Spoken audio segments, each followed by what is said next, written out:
πείτε και εσείς τη γνώμη σας για αυτό το πράγμα. Βέβαια. Είχα μια γυναίκα και το παιδί μας ήταν άρρωστο.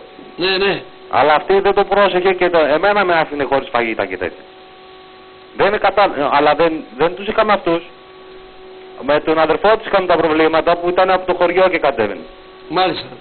Τι να την κάνω αυτή τη γυναίκα που συνέχεια την πει, τι να την κάνω. Κοιτάξτε, για να υπάρξει και να ζωοποιηθεί ένας γάμος πρέπει να υπάρχει το συντέριασμα.